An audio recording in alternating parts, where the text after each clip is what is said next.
அன்பு உறவுகளுக்கு வணக்கம். சுத்தியல். அந்த சுத்தியலை வைத்துக்கொண்டு ஒரு வீட்டினுடைய மேற்கூரையை நம்ம அழகாக புதிதாக கட்டி எழுப்பலாம். அதே சுத்தியலை வைத்துக்கொண்டு ஒரு வீட்டினுடைய மேற்கூரையை முற்றிலுமாக உடைத்து எறியலாம்.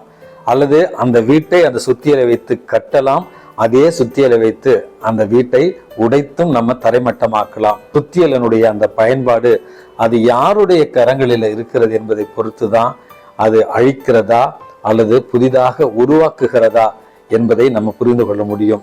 நாம் ஒரு சுத்தியலாக இருந்தால் நாம் யாருடைய கட்டுப்பாட்டுக்குள் இருக்கிறோம்?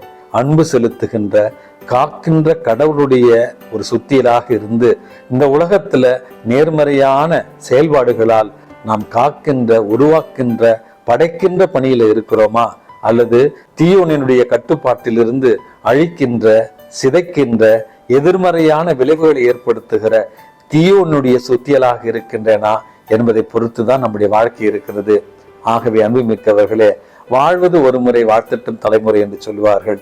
நம்முடைய வாழ்வு இறைவனுடைய திருக்கரங்களில் இருக்கிற ஒரு சுத்தியலை போல படைக்கின்ற, உருவாக்குகின்ற, காக்கின்ற ஒரு கருவியாக மாற முயற்சி செய்வோம். இந்த நாள் உங்களுக்கு இனிய நாளாகட்டும். வணக்கம்.